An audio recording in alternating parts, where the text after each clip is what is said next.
Assalamualaikum warahmatullahi wabarakatuh. Rahayu Rahayu Sagung Dumadi. Kesaktian Manggala Mojopahit Gajah Kencono bagian 8. Saat Kebo Anabrang tamatkan riwayat Ronggo Lawe.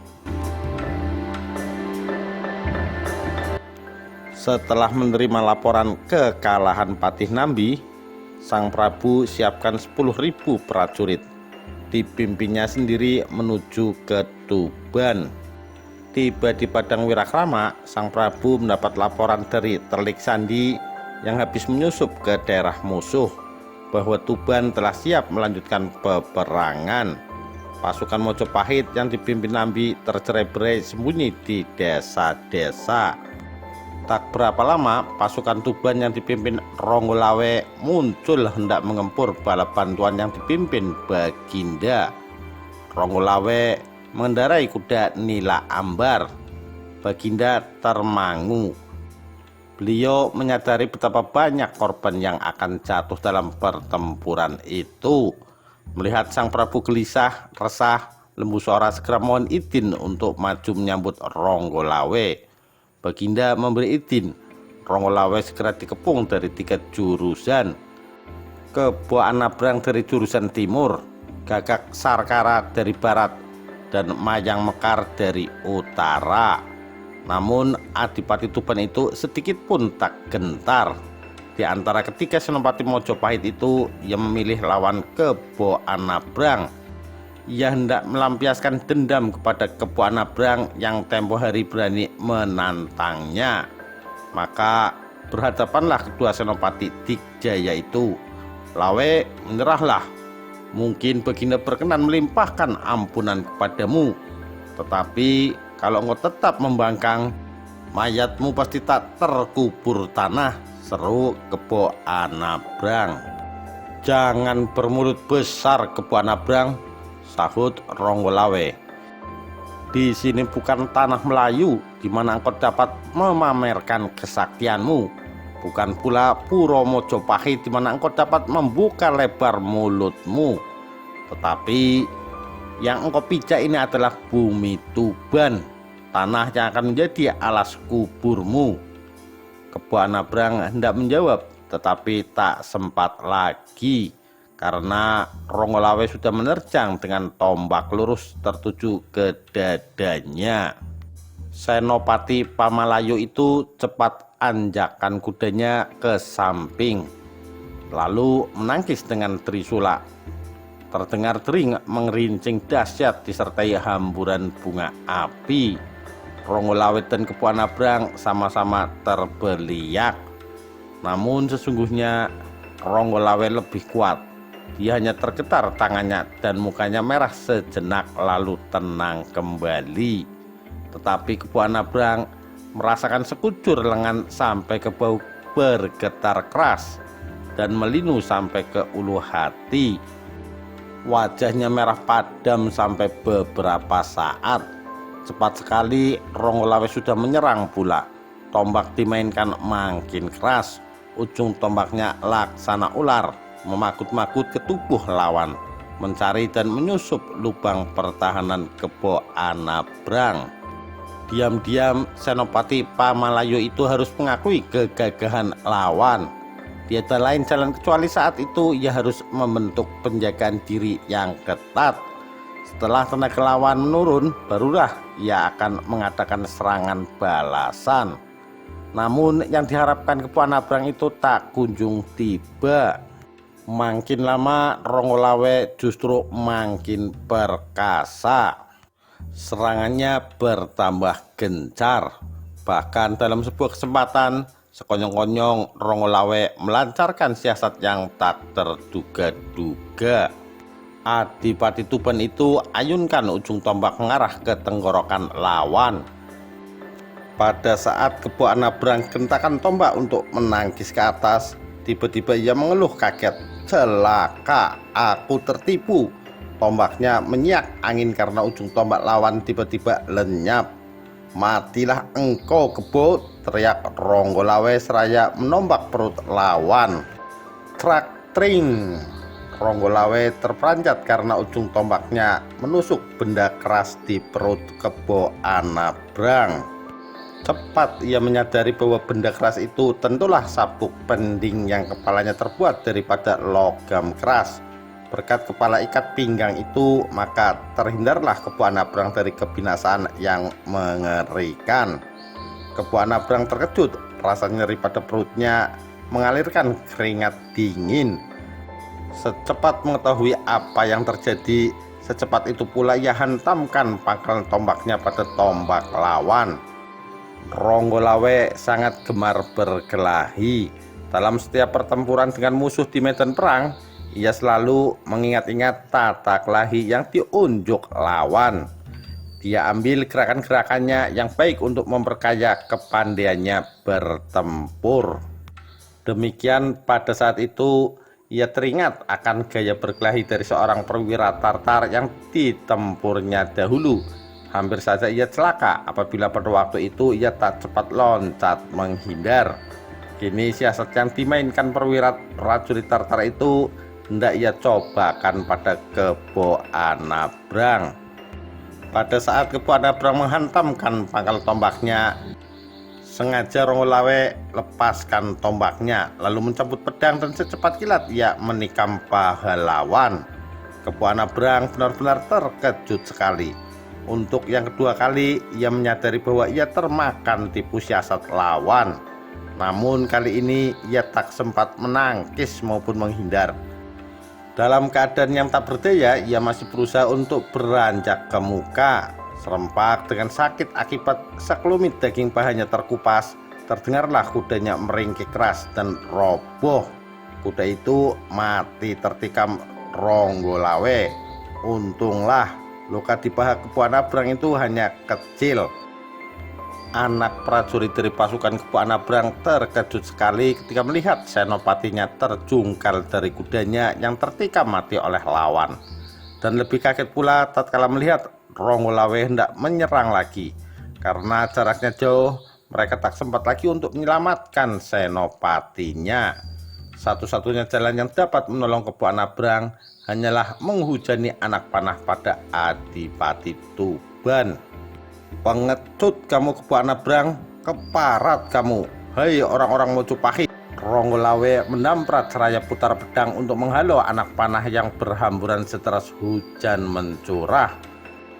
Perut Nila Ambar dicepit kencang-kencang. Kuda itu beranjak ke atas lalu loncat membawa tuannya kabur. Ronggolawe menyadari bahwa jika tak lekas meloloskan diri, ia tentu akan rubuh berhias panah 1000.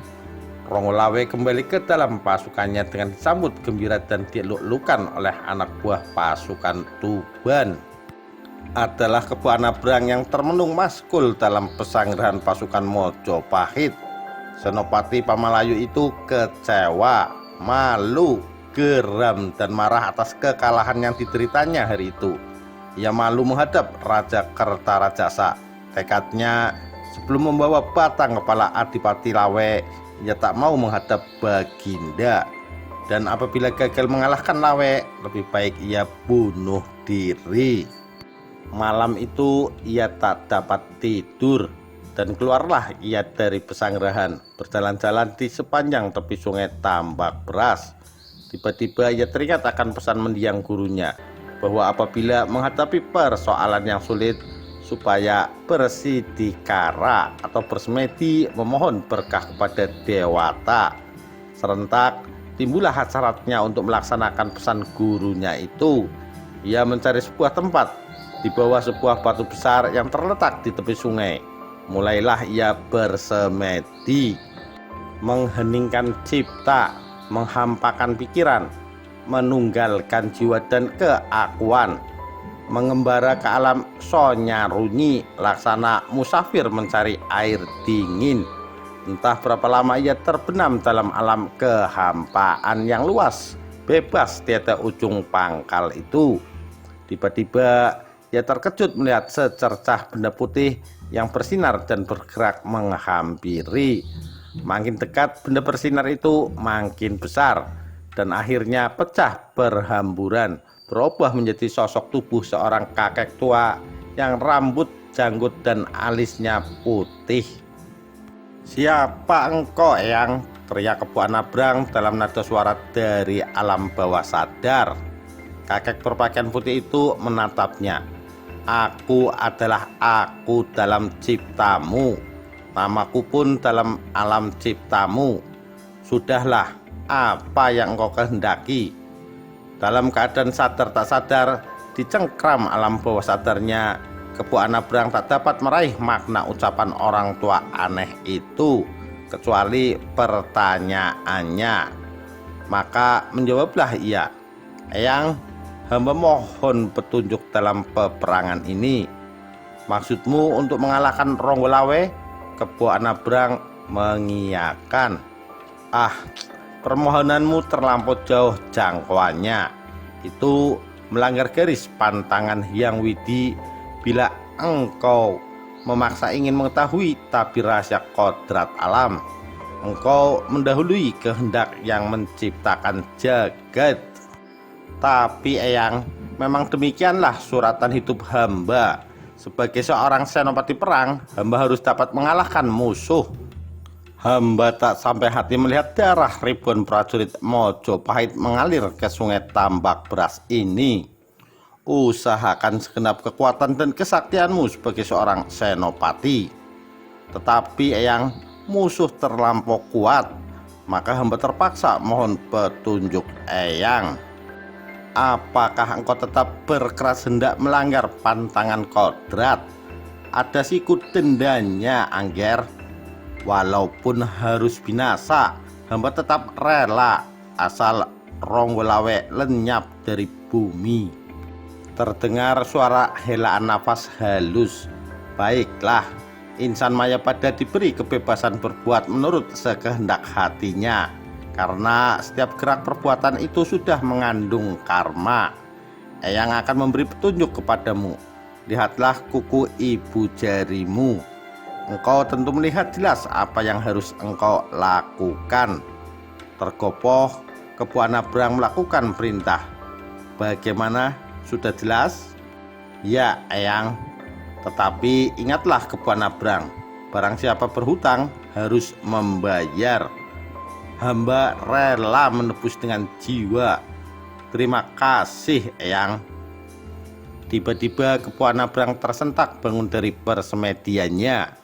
Orang tua serba putih itu sudah lenyap, dan serempak terdengarlah ayam hutan berkokok dari hutan kejauhan. Cuaca pun tampak memburat merah. Kebo Anabrang segera kembali ke pesanggerahan pasukannya. Hanya beberapa waktu ia beristirahat. Fajar pun sudah tiba. Ia menyuruh seseorang prajurit untuk menyampaikan surat kepada Lembu Sora. Kemudian ia lolos dari pesanggerahan menuju ke tepi sungai Tambak Beras. Kebo Anabrang dengan kudanya melintasi sungai Tambak Beras, lalu membenamkan diri di dalam air untuk menyegarkan badannya yang lesu. Ia mempersiapkan diri untuk mencegat Ronggolawe. Ia hendak membalas kekalahan yang diderita kemarin. Rupanya gerak-gerik Kebo Anabrang itu dapat diketahui oleh mata-mata Tuban yang bertugas di penyeberangan sungai. Cepat ia melapor pada Adipati Tuban. Seketika loncatlah Ronggolawe ke punggung kuda dan mencongklang ke sungai. Melihat Kebo Anabrang sedang membenamkan diri dalam air bersama kudanya, Ronggolawe serentak lompatkan kudanya menerjang. Pertarungan sengit antara kedua seteru itu berlangsung amat dahsyat. Akhirnya Ronggolawe mati lemas karena tak tahan dipiting dan dibenamkan dalam air sampai sekian lama. Kedatangan Lembu Sora menyusul ke sungai Tambak Beras itu karena khawatir Kebo Anabrang kalah. Dan ketika Kebo Anabrang serta Ronggolawe tenggelam ke dalam sungai sampai beberapa lama tak muncul, Lembu Sora pun bergegas menghampiri ke tepi sungai. Ia hendak memberi pertolongan apabila Kebo Anabrang sampai celaka. Tetapi setelah melihat Ronggolawe kalah dan binasa secara begitu mengerikan, bergolaklah darah Lembu Sora. Ia menganggap Kepu Anabrang keliwat ganas menganiaya Ronggolawe, seperti pudar alam kesadaran pikiran dan pertimbangannya bahwa Kepu Anabrang itu adalah kawan yang sama-sama mengemban tugas dari raja untuk menumpas Ronggolawe. Lembu Sora serasa terbakar hangus oleh api kemarahan. Ronggolawe adalah anak keponakannya. Ia tak merelakan keponakannya disiksa begitu kejam oleh Kepu Anabrang. Dan seperti didorong oleh sesuatu kekuatan ajaib, Lembu Sora serentak loncat ke dalam sungai tempat kedua orang itu bertempur, seraya mencabut pedang. Kepu Anabrang tak tahu bahwa Lembu Sora telah datang ke sungai menyusulnya, dan secara kebetulan pula ketika menyembul ke permukaan air itu, ia menghadap ke arah membelakangi tempat Lembu Sora. Pula karena habis bergulat mati-matian dengan Ronggolawe sampai sekian lama dalam air, napasnya pun terengah-engah. Pandangan matanya pun masih kabur nanar. Cret! Ia rasakan punggungnya tertusuk senjata tajam.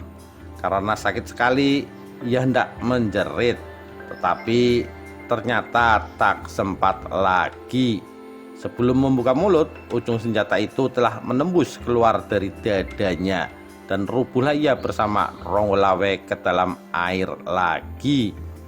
Seluruh permukaan sungai Tambak Beras berwarna merah karena darah kedua senopati yang mati sambyuh. Kepu Anabrang mati karena terkena sumpah yang telah diperingatkan oleh Atma Gaib yang dalam cipta.